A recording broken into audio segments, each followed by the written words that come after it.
Grupa bivših zaposlenih iz kompanije Knjaz Miloš okupila se danas ispred osnovnog suda zahtevajući, kako oni kažu, pravdu vezanu za sporove koje već neko vreme vode protiv kompanije Knjaz Miloš. O čemu se radi, rekao nam je Zoran Milosavljević. 110 radnika Knjaza Miloša koji su 2011. godine dobili otkaze danas protestuju zato što sud ne poštuje zakon o radu, Ustav Republike Srbije i međunarodne konvencije. Vi ste verovatno dobili neka najnovija obaveštenja, pa kažete nam o čemu se radi. 50% slučajeva u opštinskom sudu u Aranđelovcu rešeno je u korist radnika. Te sporove su doneli sudije koji su radile sve te sporove od početka. Međutim, 50% slučajeva je izgubljeno, odnosno ukinute su, preinačene su presude kao neosnovane. To su donele sudije koje su vraćene 2010. godine, koje su bile na reizboru, koji je Ustavni sud vratio na posao i one donose presude protiv radnika Knjaza Miloša, odnosno u jednoj rečenici nas odbijaju kao neosnovano podnetne tužbe, odnosno da sud nije nadležan da kontroliše i sprovodi reorganizacione promene u preduzećima. Mi postavljamo pitanje ko je to odgovoran, ko treba da sprovodi zakon o radu, koji ima u svojim poglavlju negde oko 50 tačaka baš povodom tehnološkog viška. Pitanje postavljamo kako je to moguće da po istom osnovu kolege koga zastupa jedan isti advokat dobije spor, drugi kolega izgubi spor. Jedno od glavnih pitanja se postavlja da li smo mi radnici Knjaza, radnici građani drugog reda i zašto se ne poštuju svi ti zakoni i propisi kao i sve druge firme u okruženju, odnosno Srbiji. Nekadašnjim zaposlenima obratio se i Bojan Radović, predsjednik opštine. Znate dobro kako su protekle privatizacije u našoj zemlji, znate sve dobro šta se dešavalo, da vas ne podsjećam, da se ne vraćamo unazad.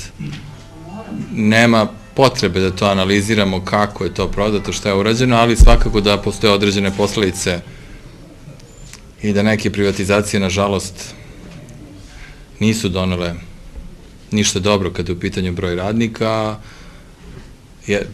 Pravi primjer je i kompanija Knjaz Miloš, gde je više od pola radnika otpušteno.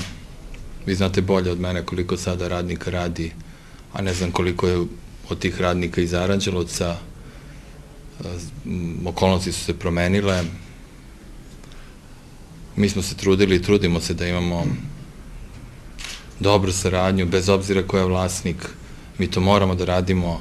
Lokalna samouprava uvek mora da sarađuje i da podržava naše firme, subjekte, ali ipak i tamo rade naši sugrađani i dalje.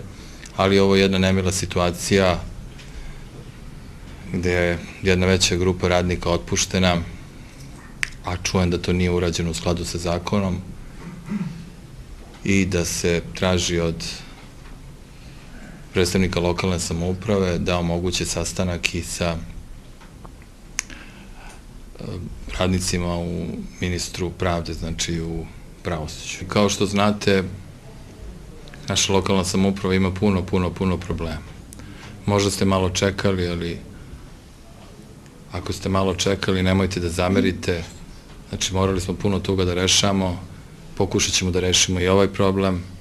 Mi se ne sklanjamo nijednog problema, gde god možemo pokušamo da pomognemo našim sugrađanima. Ja sam rekao, ako mi ovde možemo da damo neku pravnu podršku, međutim, koliko sam upoznat, to prevazilazi naše ingerencije.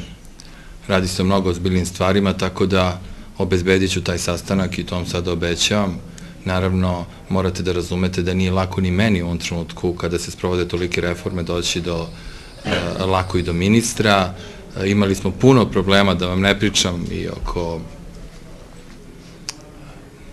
problema sa hotelima i tako dalje, da vam sada ne pričam koji su sve to problemi, sada oko te velike trafostanice, nažalost, koju nismo mogli da dogovorimo sa kompanijom Knjaz Miloš, jer znate dobro da su oni u velikim dugovima, da imaju hipoteku skoro na sve nekretnine, ali smo rešili taj problem i uskoro će Aranđelovac započeti tu veliku trafostanicu, tako da morate razumeti da smo prilično opterećeni, ali mislim da možemo da omogućimo taj sastanak. Kakav će biti ishod toga, to će zavisiti, znači, od stava u ministarstvu, ali eto, to je ono što može opština u ovom trenutku da vam obezbedi.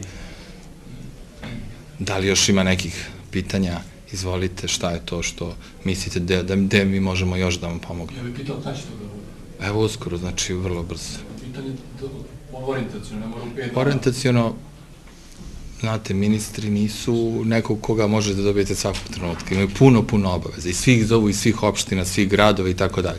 Či ja ću pokušati što pre da obezbedim taj sastanak. Nemojte da... Preko 3 godine. 3 godine pre. 3 godine? 3 godine se sudimo. Ali... Znam, ali da li... Ja nisam toliko predsjednik opštine, prvo to da vam kažem. Da, to stoji. Znači, nisam toliko drugo. Zorane, vi ste dolazili, kod mene jeste 4 puta, ali to je bilo u nekih zadnjih 3 meseca, ali tako? Negde u zadnjih 4 meseca. Zadnjih 4 meseca, znači to je, eto, da sam upoznat, ali koliko sam razumeo, da su neke presude išle u korist radnika, a neke nisu. Čekali smo, to je bio status quo, jel se slažete? Da. Znači, čekali smo da vidimo šta se dešava i onda na kraju ishod nije baš bio najpozitivniji, tako da, eto, sad zajedno ovde donosimo odluku da treba da kontaktiramo nekog na višoj instanci kako bismo videli koji su to koraci koje dalje da preduzmemo. Se slažete?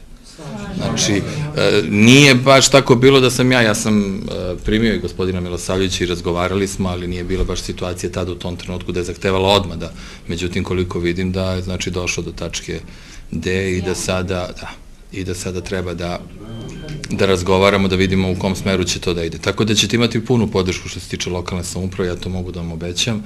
Ne mogu da obećam u kom će smeru ići krajnji ishodi. Sudstvo je, kao što znate, sudstvo je nezavisno, znači, ali pružit ćemo vam punu podršku.